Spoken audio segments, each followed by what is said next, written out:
Good to go. All right, so being 6:30 on September 18th, I'll call the Bridgewater Planning Board to order. We have quorum. I'll just read this in briefly. After item 1, call to order. This meeting is being held remotely in accordance with the provisions of the open meeting law. Pursuant to the governor's approval, the supplemental budget bill, temporary provisions pertaining to the open meeting law have been extended to March 31st, 2025. Specifically, this further extension allows public bodies to continue holding meetings remotely without a quorum of the public body physically present at a meeting location and to provide adequate and alternative access to remote meetings. The language of this extension does not make any substantive changes to the open meeting law other than extending the expiration date of the temporary provisions regarding remote meetings to March 31st, 2023 to March 31st, 2025. Members of the public are encouraged to participate remotely and shall address the questions to the chair or the host, Mr. O'Brien, this evening. Following members are participating for the Bridgewater Planning Board. I'm Patrick Driscoll, the chair. We have Mr. Edward Haley with us this evening as well. And we have Ms. MJ Spagone. Is that it for this evening? Astrid's in the waiting room, so Astrid will be here shortly. And Ms. Astrid Rojas is joining us this evening. During this meeting, all votes will be roll calls. We have Mr. Robert Rulli with us this evening, the Community Economic Development Director, Mr. Shane O'Brien, the Town Planner, and Mr. Steven Solari, the Building Commissioner. At this time, everyone's mics are muted. The board's mics will be unmuted through the whole meeting, and as items appear on the agenda, the project's representatives' mics will be unmuted. If this is a public hearing, allows for public comment, we ask that you use the chat feature to ask your question by listing your name, your address, and your question. Chair or the host will recognize questions in order. You can also use the raise my hand feature in the participant menu, and you'll be unmuted when the chair or the host recognizes you. Again, you can please state your name and your address and your question. If you're on the phone, you could dial *9 to raise your hand. So we do not have any public hearings this evening. We just do have one A&R plan for 94 Broad Street. I don't know if the applicant is here with us this evening and would like to present. Yes, I believe Matt Collins is here. Yep. Thank you, Shane. Go ahead. Thank you, Mr. Chairman. My name is Matthew Collins. I am a project engineer with Crocker Design Group. We are representing Fari Motametti of 94 Broad Street. We were hired by the owners of 70 to 86 Broad Street. I believe Bob Cormier is on with us as well. But we were engaged to do the A&R for 94 Broad Street. The purpose of it was to divide 94 into Lot A and Parcel B. I don't know if it'd be easier if I could share my screen with the plans, or if you're all familiar with it. Yeah, you can share the screen. Okay.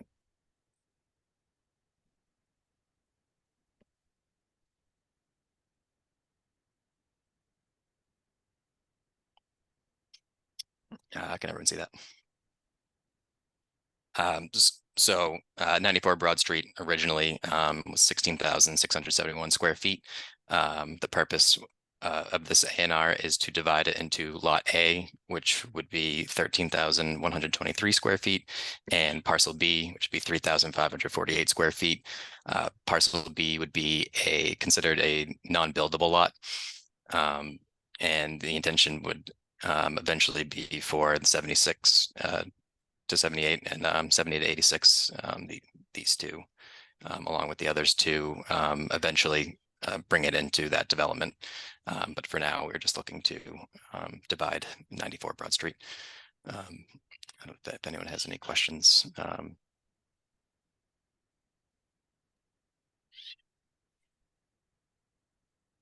Sorry. Any questions from the board?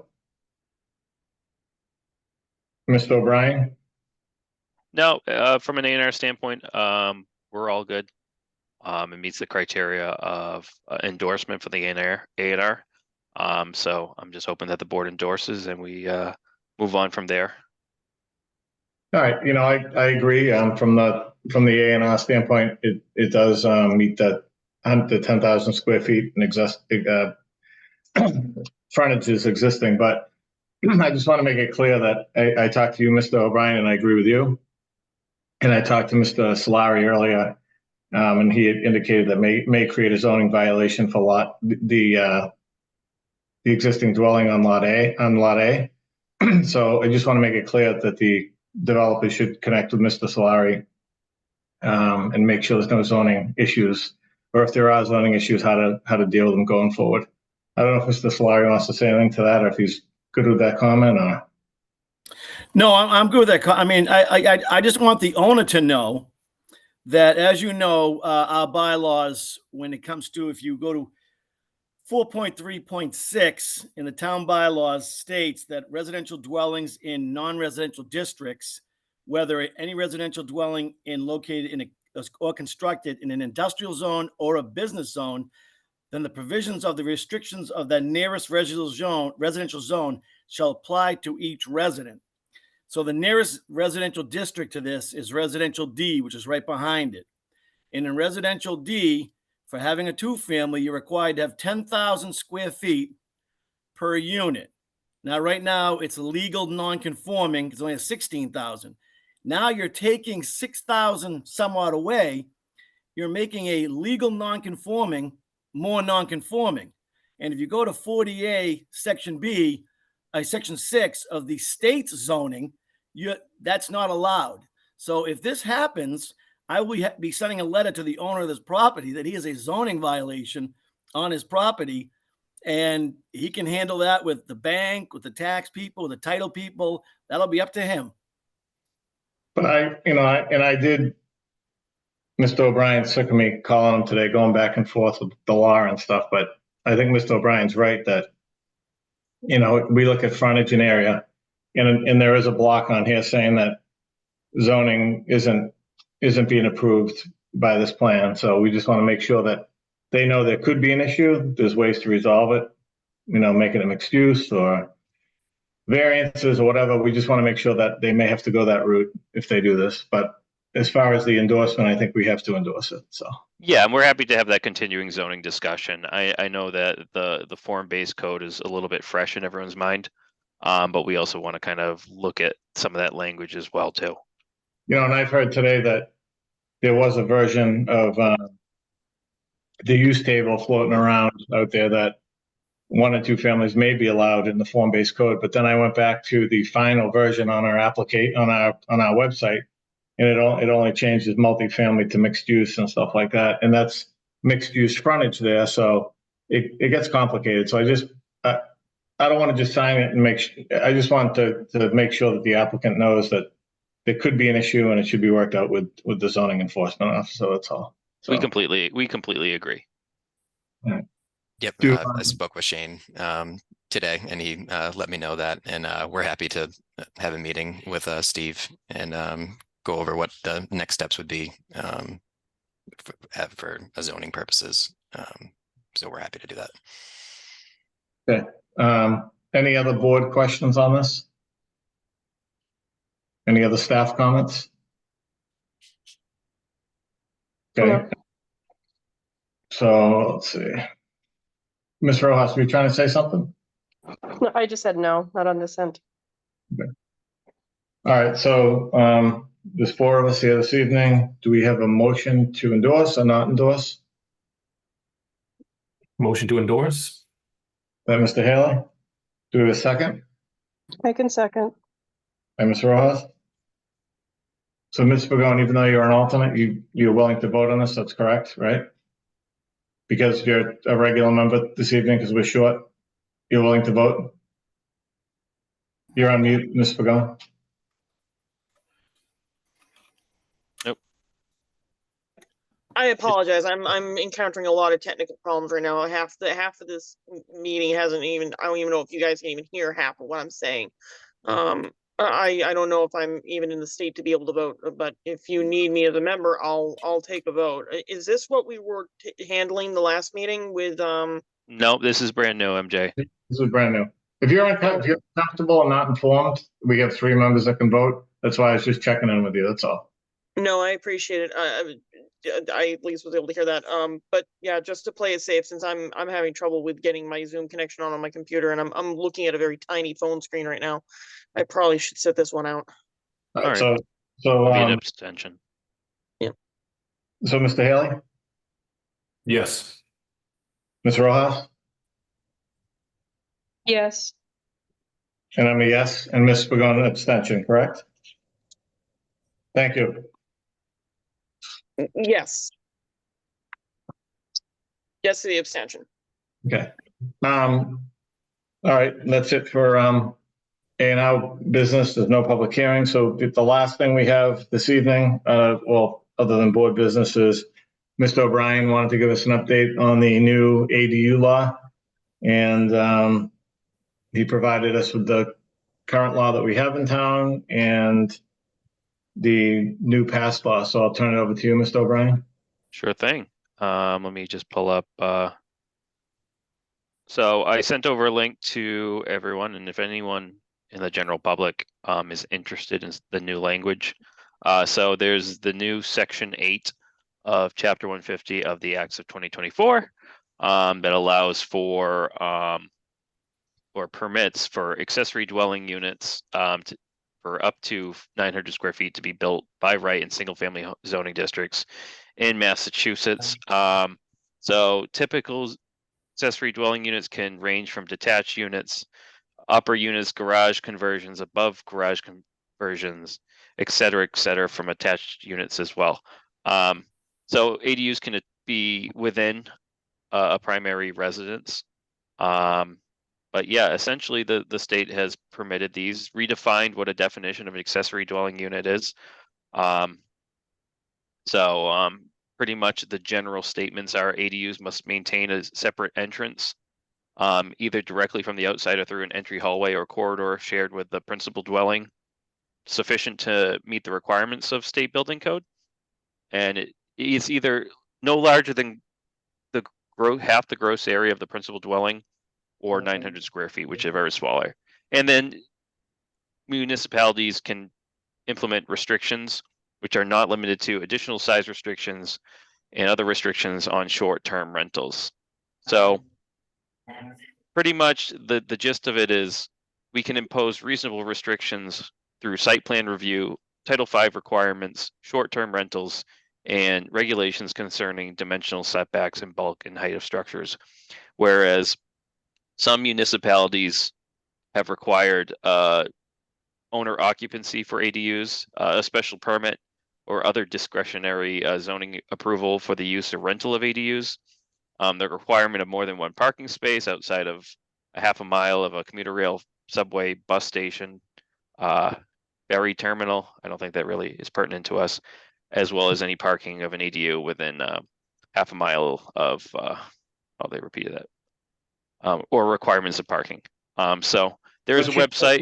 Looking at the law, it seems like we can, and looking at our current ordinance, it looks like we can limit these to single family dwellings only, right? And we can limit it, it said, the law says 180, we can limit it to 1 ADU.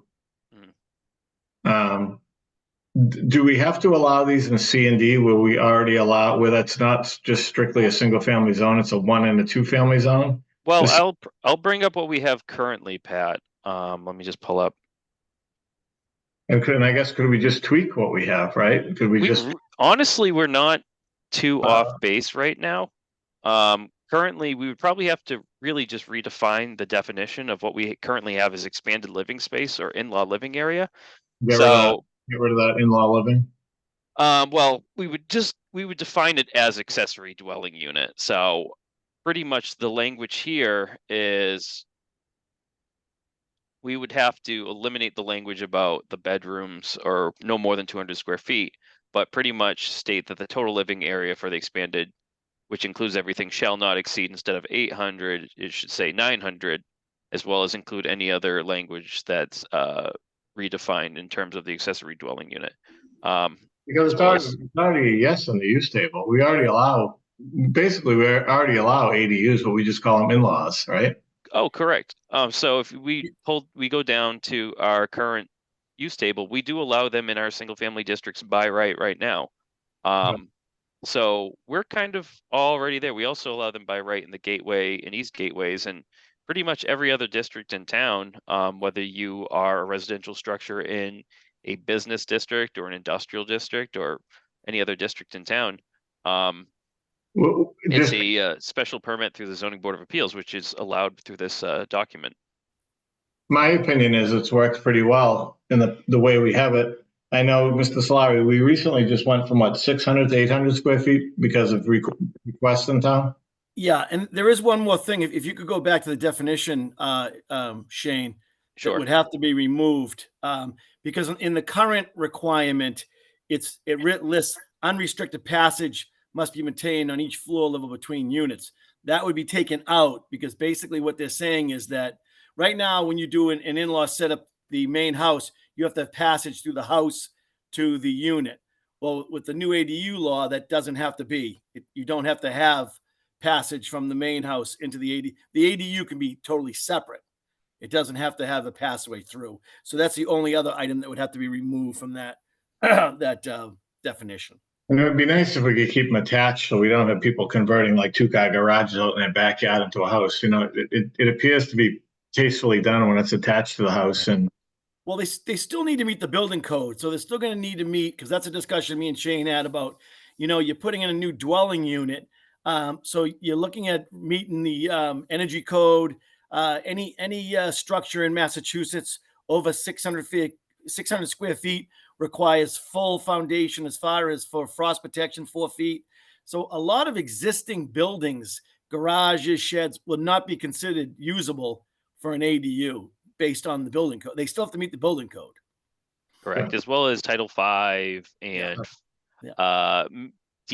standards of DPW too, because you're talking about water lines and sewer lines that have to essentially go to a different structure for a lot of that's why detached units. that's why it's nice if they're attached. They can use the existing. You know what I mean? That it makes it. I think it makes it more feasible for people too. I think they look better and they can use. If you're in a single family house, Steve, don't correct me if I'm wrong. You have sewer, you could tie right into the existing sewer line, correct? Well, yeah, and we're still trying to figure that out. What we've seen and what I've talked to other towns is, even if you put a detached ADU in, that ADU is going to have to somehow tie in to the septic, the tank, and the system, or going to have to tie into the sewer line of the main house. You don't run a separate. It's an additional dwelling unit for the house, so you're not running separate services. As far as the way we've been reading it and like I said, we've been doing a lot of research on it to figure out what the state requires. But the towns that I've been talking to, that's what they're talking about. Everything has got to go through the main house. Okay.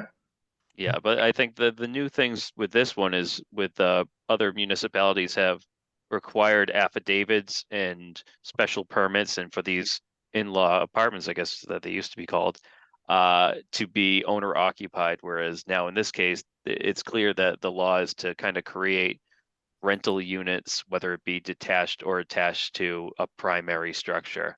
So I just want the board to be aware of that too, because we've gotten a fair amount of calls as soon as people learned about this, of 3 families turning into 4 families and everyone wanting one of these or turning sheds into apartments. But if you read the law, though, the intent is like it's almost the way we have it written. It's not to take a 4-family and stick a unit in the backyard. It's like a single family house and you build an ADU in the back or tied to it or something like that. So, Sure.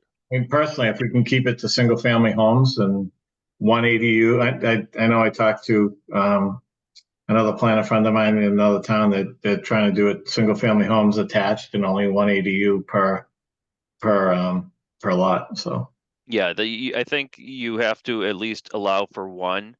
But if for some reason you want to require some sort of language for a second ADU on a property, you are allowed to have a special permit process.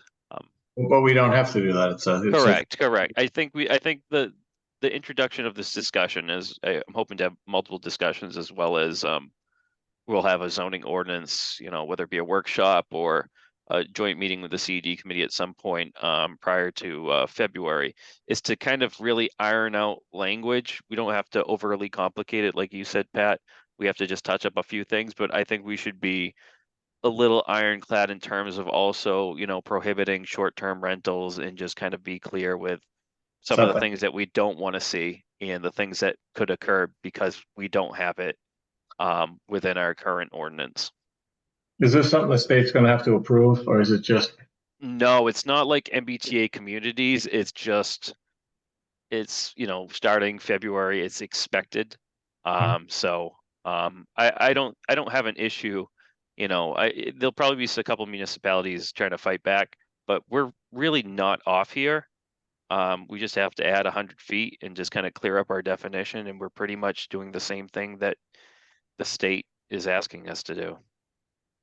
all right, So And that's I would really like- it. do you wanna take a crack at cleaning up that definition and then we can workshop it again? Oh, happy to do so. All right, I just want to make sure that we don't get to January and we're not resolved on this so that we meet the February deadline. And, I think, as Shane said, there's people that don't read the new law that feel like this is the lottery they just won. So we want to just be able to set people in the right direction as they're inquiring about it. yeah, we don't want crappy developments that are big multifamily complexes that adding another one in the backyard, it should, I think the intent's for a single family home to add one, so. I agree. So I put the link in the chat if anyone's interested in reading it. I sent it over to the board members, but I'll probably include that on our website too, just so people have some general understanding. But yeah, that's pretty much it for now. If we get any more clarification on the law or there's any webinars, I'm happy to share them. Why don't we keep it on for an update on our 10/16 meeting on changes to keep it in front of us till we meet that deadline? Absolutely. So that joint meeting on the 16th of CED, so the 55 and older is included on that. And what Council Member McGrath put forward in terms of density bonus, can we add this to that discussion with the CED? Yeah, Or be referred it wouldn't be for a recommendation, it'd just be to workshop this item, right? Okay, Yes. yeah, because it has to be referred. Yeah, I'm happy to. Yeah, that sounds good. We can put that on there. All right, moving on, item 4, Shane, do you have any updates? 434, what was that? Was that the notice violation? Yeah, the noise violation. So we met with the owner of 434. I believe it's Berkeley Partners. So we let them know of the issue. They said they'd be letting their the person leasing to be aware of the hours of operations issue. We've been still receiving some complaints from the abutting neighbors with some video footage of some noise that seemed to be after hours. So it's something that we're still investigating. So I'm going to resend an email over to the owner of the property to make sure, just kind of confirm this as well too. So we're still having a good, healthy discussion about hours of operations and noise over at 434. Okay, and then 900 Elm Street, any update on that? No progress on my end. I believe conservation is pushing forward. DP is trying to schedule a site visit for either October 7th or 8th. That request has been made to Mr. Lucini. We need his permission in order for DEP to be on the property. So Shane, the other thing you sent us was the approved site plan. Yes. Looking at that, and I haven't looked at it in a couple of weeks, but the right parking lot that was recently all paved Mhm. was shown as reprocessed gravel with no drainage at the time. Sure. And that was completely paved with no drainage. Sure. Yeah. So that's probably outside of, how do we handle that? I would say that we could send another letter and say that it's a violation of site plan review, because clearly the last time the applicant was before you guys, it was for a modification of initials site plan review. So the applicant is clearly modifying the site plan review beyond what was allowed. So we're happy to send another letter. Like I said, I received a response last time that the applicant would be working on it with Silva Engineering, but I have not heard anything since, so I could Yeah, but follow that- up with him. That was a ton of impervious area created, and I didn't fill in there, but it doesn't look like there's any drainage structures at all. Oh, And then- nothing. That could be an issue for DEP as well. Yeah, there's a lot of things that have not been permitted over there and not reviewed by town staff at any level. So it's a dangerous site in terms of some of the issues over there. But we'll keep you posted on how it progresses. All right, why don't we just keep those on there too? We just took the update. Next meeting right now, I mean, we're not doing October 2nd because of the Jewish holiday, correct? Yes, the holiday. Yes. But if we need to do one, we can schedule on the 3rd, the 1st, or something like that, depending on what comes in, correct? If people are Yeah, available. yeah. I'll reach out if there's anything like an A&R or anything that comes that would probably warrant a special meeting. I'll reach out to you guys for a poll. I prefer not to do the 2nd, but we can look at other dates and times where we could at least get a quorum of the board to act on an item. Any reports from you guys, you or Bob or Steve or? No? No, not this time. Anything from the board? Item 5, go ahead, Ms. Ross. No, I said I didn't have anything, but I didn't read the agenda right now. I know you're almost at the end. Okay, so, item 5, adjournment. Do we have a motion to adjourn? Motion to adjourn. Mr. Haley, do a second? I can second. Was that Ms. Ross? I can't. Yeah. Any discussion? Mr. Haley, Yes. Ms. Rojas, Yes. Ms. Pagan, Yes. and I'm a yes. All right, good night, everyone. And everyone, thanks Right. again. Good night. Take care. Thank you. Yeah.